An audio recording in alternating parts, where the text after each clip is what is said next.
So, ప్రస్తుతం social మీడియాలో గట్టిగా వినిపిస్తున్న చర్చ, రచ్చ ఏమైనా ఉందంటే బెట్టింగ్ యాప్స్.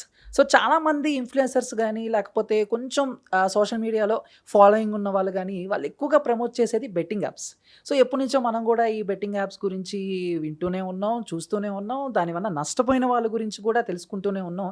కానీ ఇంత రచ్చ, చర్చ అయితే ఇప్పుడు జరిగినట్టుగా ఇంతకుముందు ఎప్పుడు జరగలేదు. బట్ ఇప్పుడైతే బీభత్సంగా జరుగుతుంది. ఒక్కళ్ళు గాదు, ఇద్దరు గాదు.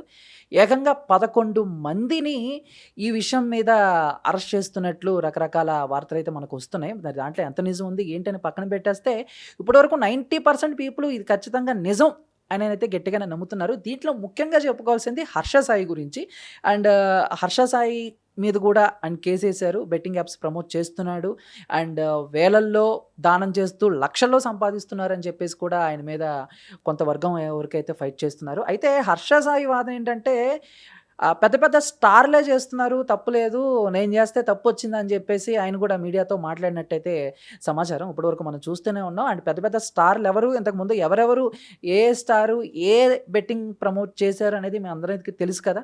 సో, ఆ పేర్లు కూడా ప్రత్యేకంగా మెన్షన్ చేయక్కర్లేదు. ఇటు తెలుగులోను, అటు బాలీవుడ్‌లోను చాలామంది స్టార్ హీరోస్ కూడా బెట్టింగ్ యాప్స్‌ని ప్రమోట్ చేశారు.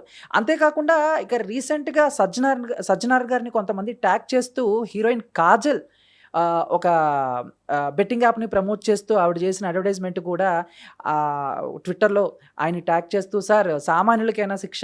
ఇలాంటి స్టార్స్‌కి మీరు శిక్ష వేయరా?" అని చెప్పేసి అండ్ కొంతమంది ట్విట్టర్‌లో కూడా రియాక్ట్ అవుతున్నారు.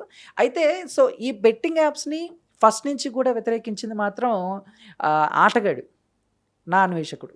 సో, మీ అందరికీ తెలుసు ఎన్నో దేశాల్లో తిరుగుతూ, ఆ దేశంలో ఏం జరుగుతుంది, ఏంటి అని మనకు చూపిస్తూ లక్షల్లో ఫాలోవర్స్‌ని సంపాదించుకున్న నా అన్వేషణ.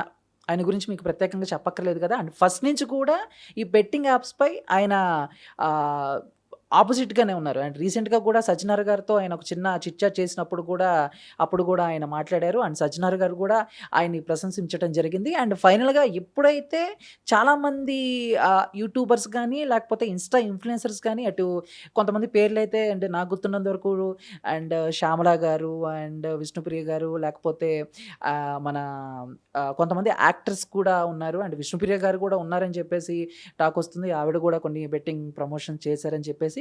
అండ్ వీళ్ళలో కొంతమంది రియలైజ్ అయ్యి మేము తెలియకుండా ఏదో చేశాము ఆ టైంలో అని సారీ చెప్తూ వీడియోలు కూడా రిలీజ్ చేశారు. అండ్ సంపూర్ణేష్ బాబు గారు కూడా బెట్టింగ్ యాప్స్‌కి దూరంగా ఉండండి అని చెప్పేసి ఆయన కూడా చెప్పడం జరిగింది. కాకపోతే ఎప్పుడు లేనిది ఇప్పుడే ఎందుకు ఈ బెట్టింగ్ యాప్స్ గురించి ఇంతగా చర్చ జరుగుతుందనే విషయానికొస్తే, అండ్ 2024 నివేదిక లెక్కల ప్రకారం గనక చూసుకుంటే ఈ బెట్టింగ్ యాప్స్ వల్ల యువత గాని, అమ్మాయిలు, అబ్బాయిలు కలిపి అండ్ చిరు వ్యాపారస్తులు దగ్గర దగ్గర 1000 మంది వరకు సూసైడ్ చేసుకున్నారు. 1000 మంది వరకు ఈ బెట్టింగ్ యాప్స్ వల్ల చనిపోయారని చెప్పేసైతే మనకు తెలుస్తుంది. మరి ఫైనల్‌గా మరి ఈ బెట్టింగ్ యాప్స్ ప్రమోట్ చేస్తే ఇక నుండి 10,00,000 జరిమానా అని కూడా సో, మనకైతే అందుతున్న సమాచారం. మరి మీరేమంటారు? మీ యొక్క కామెంట్‌ని కూడా తెలియజేయండి. Thank you so much for watching.